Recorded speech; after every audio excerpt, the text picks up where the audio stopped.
Je ne sais pas si vous mettez demain vos parents à l'hôpital et qu'ils attrapent le Covid dans l'espèce 19, alors qu'il y avait un moyen justement de les protéger et qui n'a pas été pris, vous seriez ravis. On lui dit que le vaccin n'empêche pas la transmission. Bonjour les amis, c'est aujourd'hui le 4e épisode de la revue du stress. Et aujourd'hui, je vais continuer à être un petit peu complotiste, voilà, parce que je vais vous parler des personnels et des soignants suspendus. Et puis après, à la fin de la vidéo, on aura un petit moment d'amusement avec quelque chose qui concerne Madame Hidalgo. Voilà, alors je vous rappelle que si vous voulez être tenu au courant des prochains épisodes de la revue du stress, vous devez vous abonner et puis cliquer sur la petite cloche.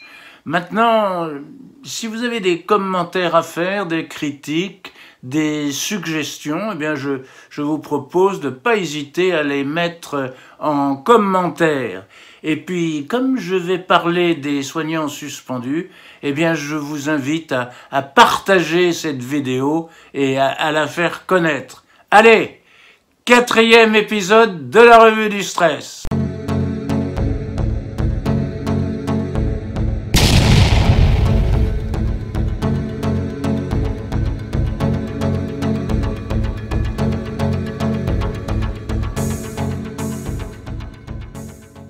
L'hôpital se porte vraiment très bien. Je pense en particulier à la manière dont on traite à l'hôpital les vieilles personnes, comme Claudette, voilà, qui est morte de faim, parce que c'est pas du tout parce que les soignants sont surchargés, non, pas du tout, mais il ne faut tout de même pas confondre hosto et resto. Voilà. Et puis pour les jeunes, c'est pareil, l'hôpital marche vachement bien. Voilà, je pense par exemple aux urgences pédiatriques. Tout va très bien dans le meilleur des mondes, voilà. Merci, Monsieur Braun, merci, Monsieur Braun.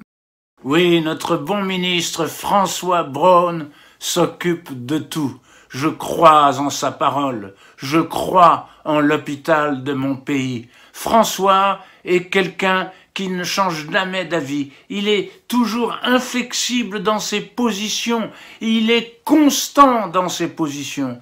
Et franchement, je crois qu'en France, nous avons eu la chance exceptionnelle d'avoir eu des ministres de la Santé effectivement toujours aussi constants, toujours inflexibles, qui disent toujours la vérité et qui n'ont jamais dit de mensonge. Nous avons beaucoup de chance. Cela fait plusieurs mois que des soignants ont été suspendus parce qu'ils avaient refusé de se faire vacciner. Ils n'ont plus de salaire, ils sont privés de chômage, et pas seulement des soignants, mais aussi d'autres personnels, comme les pompiers ou les gendarmes, et j'en passe. Et vous voyez, tout le monde s'en fout. Dites-moi les syndicats, vous étiez où quand on a suspendu les soignants? Nous? Ah ben nous on défend les salariés. Et vous, là, les ONG, vous étiez où? Ben nous, on est en mer pour sauver les migrants. C'est bien, mais vous pourriez peut-être quand même aussi penser un petit peu à tous ces personnels qui ont été suspendus. Oui, on va y penser. Cette suspension est absurde, elle est incohérente. On sait aujourd'hui que les injections n'empêchent pas la transmission. Par conséquent, un soignant vacciné a exactement autant de chances de transmettre le virus, éventuellement, qu'un soignant non vacciné. Donc, cette mesure est absurde et absolument injustifiée. Presque tous les pays ont réintégré leurs soignants suspendus. Madame Meloni vient de le faire en Italie et la Grèce s'apprête à le faire également. Alors finalement, il n'y aura plus que la France à avoir des soignants suspendus. Il n'y aura plus que la France, on sera les seuls. Attention, les parlementaires d'opposition, ils sont plutôt favorables à la réintégration des soignants suspendus. Il y avait un projet de loi de la France insoumise, un projet de loi qui a été soumis à la niche parlementaire des insoumis. Et dans ce projet de loi, effectivement, il préconisait de réintégrer les soignants suspendus. Mais il y avait quand même un petit vice dans leur projet, parce que il disait d'accord, les soignants seront réintégrés, mais pour éviter qu'ils soient contaminants, eh bien, ils devront faire, je crois, 3 tests PCR par semaine. Voilà. Alors, il y a des gens qui approuvent cette mesure, comme Ségolène Royal, étaient absolument d'accord avec ce point de vue. Mais là, c'est quand même un vice, puisqu'on sait aujourd'hui que le vaccin n'empêche pas la transmission. On le sait au moins depuis que Pfizer l'a reconnu devant le Parlement européen. Alors cette mesure n'a pas de sens. Il faut réintégrer les soignants tout court, sans les soumettre à des tests PCR. Hein. Ou alors, il faudrait soumettre tous les soignants, vaccinés ou non, à des tests PCR. Là, ce serait cohérent. Un petit peu difficile quand même à mettre en œuvre. Bon, cette mesure avait quand même le mérite d'exister. Donc les insoumis l'ont insérée dans leur niche parlementaire, mais vous savez que la niche parlementaire, c'est sur un temps très court. On peut faire une proposition de loi, mais sur un temps très court. Et donc il fallait qu'à minuit, tout soit voté. Voilà. Alors les Macronards, comme ils étaient minoritaires, qu'est-ce qu'ils ont fait? Ils ont déposé plein d'amendements pour faire de l'obstruction, voilà, invoquer plein d'arguments. Alors il y a ceux qui disaient non, mais refuser l'injection c'est complètement irresponsable, et il y en a d'autres qui faisaient valoir l'éthique et la science, voilà, et blablabla et blablabla et blablabla. Alors le temps passait, et puis minuit est arrivé, voilà, donc on n'a pas pu voter, voilà, donc les soignants sont toujours suspendus. Alors le Rassemblement national, lui, vient de dire qu'il aura sa niche parlementaire en janvier, et il propose de reprendre le projet de loi de la France insoumise et de continuer à le défendre, de laisser la France insoumise le défendre, voilà, de céder son temps de niche parlementaire à la France insoumise pour continuer de défendre ce projet de loi. Ah oui, mais non, là, les insoumis, toute la NUPES, c'est non, on peut pas faire un truc avec l'extrême droite, c'est vilain, c'est les fascistes, voilà. Non, même si ils demandent la même chose que nous, même s'ils proposent une loi qui est juste, la même que celle que nous proposons, eh bien non, c'est l'extrême droite. Pas question de faire avec eux. Alors pourquoi le gouvernement refuse toujours de réintégrer les soignants suspendus? Macron invoque la science et Braun est inflexible. Ah non, au pays de Pasteur quand même. Non, le pays de Pasteur. Gna. Ah oui, la science, la science. Ah. La science et les certitudes. Est-ce que tous les scientifiques étaient d'accord pendant la crise du Covid? Est-ce qu'il n'y en a pas certains qui ont été amenés à changer d'avis face aux réalités, face aux évidences? Ah, la science, la science. Macron a-t-il vraiment des raisons scientifiques pour s'opposer à cette réintégration? Est-ce que ce ne serait pas plutôt des raisons politiques? Ou alors, soyons un petit peu complotistes, voilà, un tout petit petit peu complotiste. Est-ce que, après tout, il ne s'agirait pas d'une science un petit peu, disons, financière, hein? Ça c'est complotiste, ça, hein? Il faut pas dire ça, c'est complotiste. Je suis un complotiste. Les philosophes, ils ont leur mot à dire, enfin. Il y a des drôles de philosophes, hein, Raphaël, voilà. Qu'est-ce que tu nous dis, Raphaël Enthoven? Est-ce que c'est bien raisonnable de tenir des propos pareils? Est-ce que c'est vraiment digne d'un philosophe? Bon, alors moi j'ai encore mieux, là, c'est une médecin qui s'appelle Océane Mirka, voilà, et je vais vous lire un tweet qu'elle a publié, voilà. Un soignant vacciné Covid positif peut travailler, mais un soignant anti-vax Covid négatif ne peut pas travailler. La différence entre ces deux ne réside pas dans le niveau de transmission, mais dans le rapport à la science, à la morale, à l'éthique, non à la réintégration des soignants anti-vax. Il y a comme un côté religieux dans cette affaire, vous voyez, ces croyances, ces idées toutes faites. Ce serait une espèce de religion dans laquelle l'injection serait comme une sorte de baptême, voilà. L'injection, c'est le baptême qui vous purifie.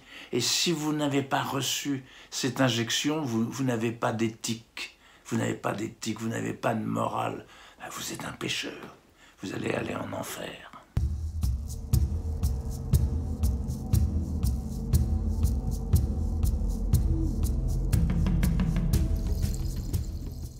Et dans cette religion, ben visiblement, il y a des inquisiteurs, comme le docteur Marty, l'inénarrable docteur Marty, qui lutte contre le prosélytisme anti-vax, qui lutte contre cette hérésie anti-vax, cette hérésie à la religion vax. Voilà. Alors, le docteur Marty, par exemple, il s'est réjoui de la condamnation du sénateur Huppert.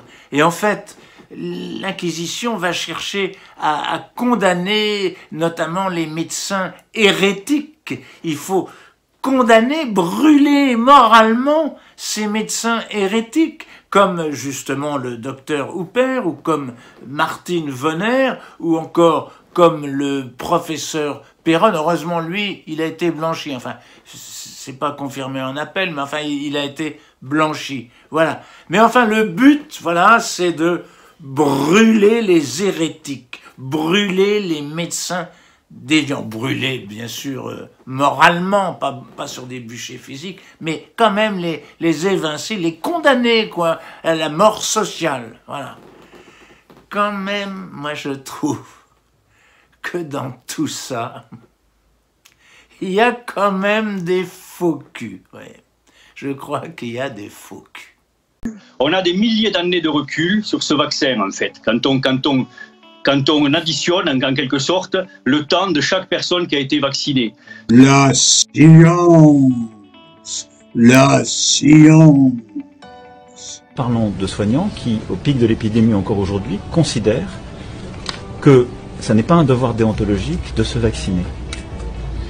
Je ne sais pas si vous mettez demain vos parents à l'hôpital et qu'ils attrapent le Covid dans l'espèce 19, alors qu'il y avait un moyen justement de les protéger et qui n'a pas été pris, vous seriez ravis. On lui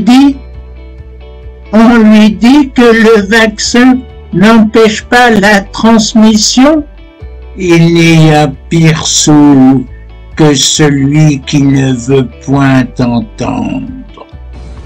Et donc, cette décision, elle a été faite sur une recommandation scientifique et elle devra être levée quand il y aura une recommandation scientifique de le faire. Voilà, moi, ce que je peux vous dire. Je suis la science. Vous proposez de vous inspirer d'une mesure surprenante d'ailleurs du gouvernement italien de Madame Meloni, mesure qui entraîne un certain nombre de difficultés dans son pays actuellement. Sono fasciste. Sono fasciste. Je tiens tout d'abord à rapporter, comme vous l'avez fait, l'importance de la vaccination. La vaccination permet de se protéger, permet également de protéger les autres et particulièrement les plus fragiles. On lui dit que le vaccin n'empêche pas la transmission.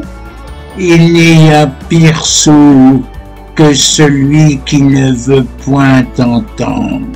Parce que, contrairement à ce que l'on dit ou ce que l'on peut penser, le Covid tue encore. Et d'ailleurs, depuis que nous sommes dans cet hémicycle, 10 de nos concitoyens sont décédés dans les services de réanimation encore du Covid. C'est pas vrai. C'est pas vrai. Vous savez parfaitement comme moi que les personnels non vaccinés, leur réintégration ne réglera pas les problèmes de l'hôpital. Loin de là, ils représentent une minorité de ces personnels et même cela va les aggraver. Pourquoi ? Parce que probablement comme vous, j'ai été interroger les professionnels sur le terrain et ces professionnels sur le terrain sont opposés à la réintégration des soignants non vaccinés. C'est pas vrai. C'est pas vrai. C'est pas vrai. Si vous êtes à l'hôpital, vous ne pouvez pas, moi je ne veux pas prendre le risque quand je vais à l'hôpital de risquer d'être contaminé par quelqu'un qui n'est pas vacciné. Mais Gérard, tu as pris le risque d'être contaminé par quelqu'un qui était vacciné et positif. C'est complètement absurde. Comme disait Brassens, quand on est con, on est con. Ben pour conclure, je vais faire référence à un petit sondage interne qui a été effectué par un journal super complotiste, quand même, un journal très très complotiste, Le Point, voilà. Alors, dans le journal Le Point, ils ont fait un petit sondage auprès des lecteurs du Point. C'est pas un sondage des grands instituts de sondage, c'est un petit sondage auprès des lecteurs du Point. Et donc, 66% des lecteurs du Point sont favorables à la réintégration des personnels suspendus. Et 34% sont contre. Ah ben, vous allez me dire, il y a quand même, c'est vrai, il y a quand même 34% qui sont contre. Ouais. Je trouve que c'est quand même assez stressant. Bon, ben assez de stress justement, et je crois maintenant qu'il est temps que nous passions à notre petite revue Cancan et polémique.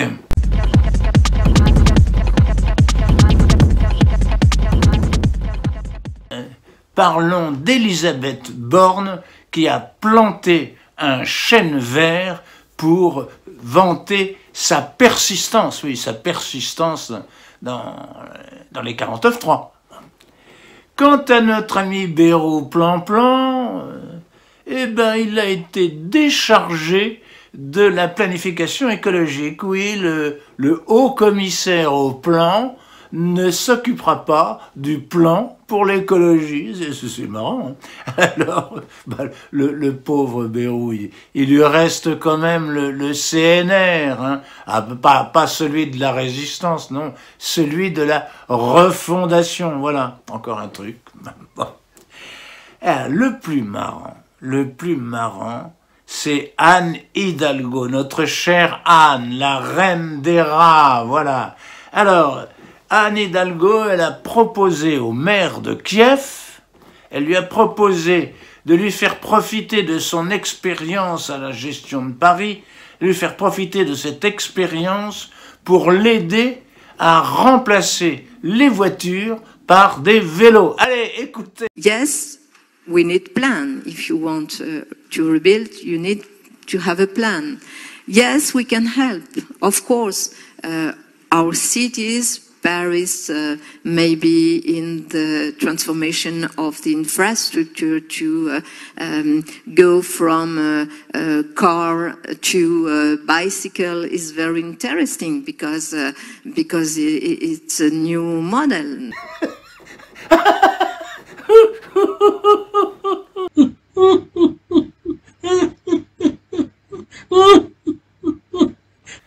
Et pour terminer cette vidéo, je vous laisse avec un petit perroquet que j'ai trouvé sur Twitter. Allez, salut les amis! Macron est un con. Macron est un con. Macron est un con. Macron est un con. Macron est un con. Macron est un con. Et ben voilà, la vidéo est terminée. C'est fini pour aujourd'hui. Et j'espère que vous avez aimé cette vidéo. En tout cas, si vous voulez être tenu au courant des prochains épisodes, n'oubliez pas de vous abonner et de cliquer sur la petite cloche. Et puis, allez, un petit pouce bleu. Ça nous ferait du bien. Voilà. Merci les amis. Portez-vous bien. Merci d'avoir suivi cette vidéo. Si vous l'avez aimé, merci de cliquer sur le petit pouce en l'air afin de nous aider pour le référencement. N'hésitez pas à mettre un commentaire pour réagir. Cela nous aide. Si vous voulez être tenu au courant des prochaines revues du stress, abonnez-vous et cliquez sur la cloche. C'est gratuit. À bientôt, portez-vous bien.